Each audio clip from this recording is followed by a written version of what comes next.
노후에는 경제적 안정이 최우선입니다. 나이 들어 힘 빠지고 병들었을 때 수중에 돈마저 없으면 불안해지고 큰 문제가 될 수 있습니다. 안타깝게도 우리나라 노인 빈곤율은 세계에서 가장 높고 또 노인들 중 70% 이상이 노후 준비가 안 된 것으로 확인됩니다. 노인의 파산 문제도 심각해서 파산자 10명 중 4명은 노인입니다. 한번 주어진 인생 행복하게 잘 살아야 하지 않겠습니까?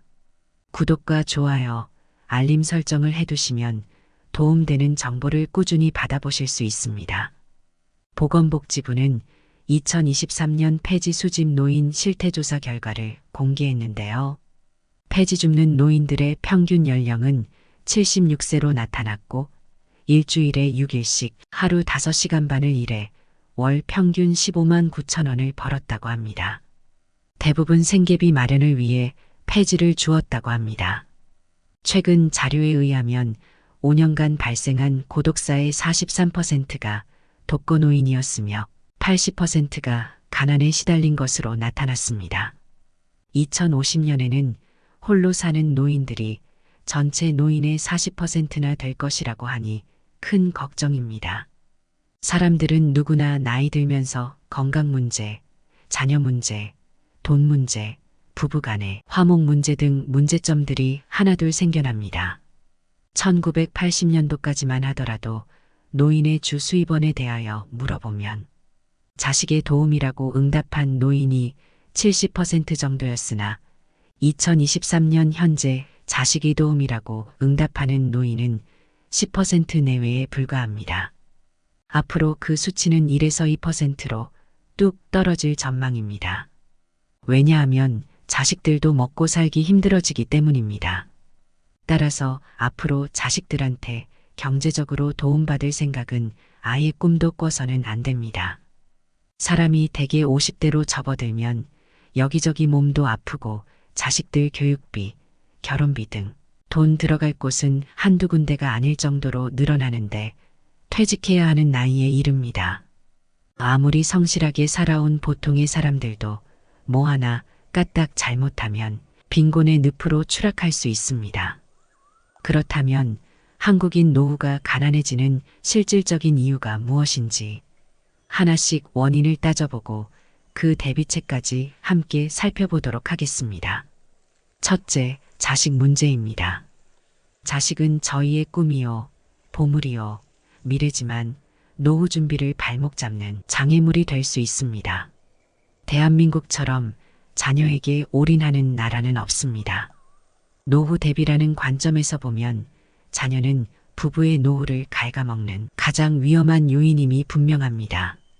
우리나라만큼 자녀에 대한 학비와 사교육비가 많이 들고 졸업하고 나서도 물심양면으로 지원해주는 그런 나라는 없습니다.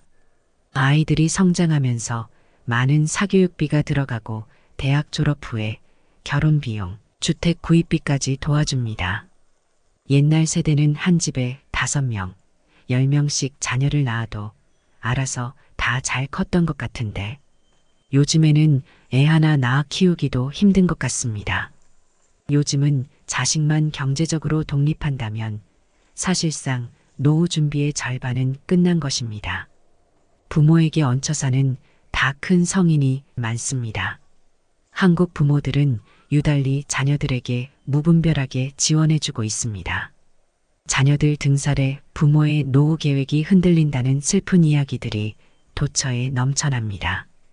자녀의 결혼, 주택 자금과 부부의 노후 자금을 놓고 갈등할 때는 주저없이 부부의 노후 자금을 먼저 마련하는데 주력해야 합니다. 부부의 노후 자금을 확보하고 나서 남은 돈이 있다면 결혼 자금이나 주택 자금에 보태주시길 권합니다. 둘째, 노후에 가난해지는 이유는 황혼 이혼 때문입니다. 보통 20년 이상 살다가 이혼하는 것을 황혼 이혼이라고 하는데요. 1990년 전체 이혼 건수의 5%에 지나지 않았던 황혼 이율 비율이 2021년에는 39%로 크게 늘어났습니다. 10쌍이 이혼하면 그중 4쌍은 황혼 이혼입니다. 자식은 부부의 연을 강하게 이어준 끈 역할을 하는데 자녀들이 결혼해서 둥지를 떠나고 남편의 소득이 끊기는 순간 그동안에는 애들 때문에 헤어지지 못하고 돈줄에 묶여 있어 이혼을 못하다가 이 두 가지 끈이 끊기는 순간 황혼 이혼으로 이어지게 됩니다. 물론 이런 부부들은 그동안 사랑 없이 살아온 껍데기 부부였을 것 같습니다. 수십 년의 오랜 결혼 생활을 거친 뒤 이루어지는 황혼 이혼은 고령화 시대를 맞아 더욱 많이 이루어지는 현상입니다. 이혼은 다른 사람이 개입하기 어려운 내밀한 부부 사이의 문제입니다. 불행한 결혼을 지속하는 것보다 행복한 새 삶을 찾아 나서는 또 다른 출발이라는 측면에서 이해할 수도 있습니다. 행복 추구는 침해할 수 없는 개인의 소중한 권리이기 때문입니다. 그렇지만 황혼 이혼에 따른 홀로 살아야 할 때의 건강 문제, 돈 문제, 고독의 문제가 한꺼번에 닥쳐온다는 현실을 먼저 이해해야 합니다. 재산을 반으로 나눠 가지면 집도 반쪽, 현금도 반쪽이 되고 게다가 황혼 이혼 자체가 나이 들어서 하는 이혼이기 때문에 경제적인 활동이 없거나 줄어들어 돈 문제에 부딪히게 됩니다. 건강 문제 또한 심각해질 수 있습니다. 둘이 살 때는 누군가 아프면 남편이나 아내가 옆에서 챙겨주지만 혼자 살기 시작하면 큰 문제가 될 수 있습니다. 고독의 문제 또한 심각해집니다. 65세 이상의 노인들 중 65% 정도는 최근 3개월 이내에 만나거나 연락한 사람이 있냐는 질문에 30% 정도는 단 한 건도 없다고 응답했습니다. 황혼 이혼자의 상당수가 사회와 고립되는 것입니다. 전문가들은 최근 황혼 이혼율이 급증하는 것은 비정상적이라며 부부 사전 교육이 필요하다고 지적합니다. 황혼 이혼을 하는 주된 이유는 상대방에게 폭력을 휘두르거나 무시하고 생활비를 주지 않고 중독에 빠지거나 친밀감이 부족하기 때문입니다. 원인을 제거하면 황혼 이혼을 피할 수 있습니다. 세 번째, 노후 의료비입니다. 이 문제를 먼저 맞닥뜨린 일본에서는 노후의 가장 큰 리스크로 간병 파산을 들고 있습니다.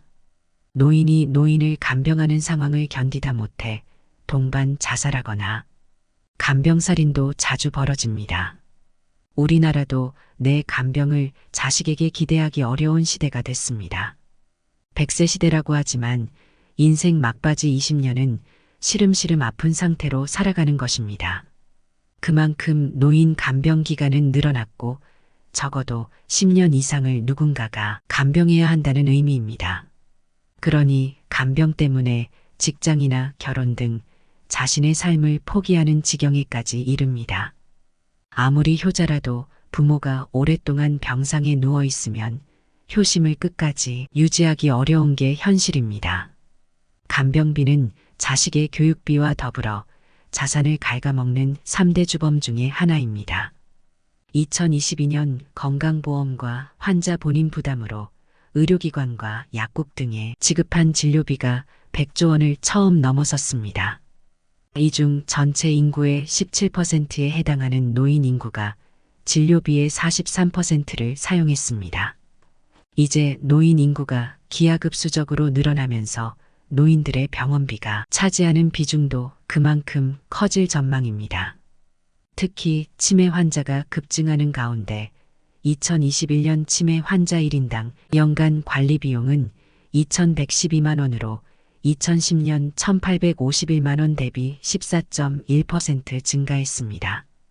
이와 같이 나이를 먹으면서 간병비, 병원 치료비가 많이 들어간다는 것이 객관적인 수치로 나타나고 있습니다.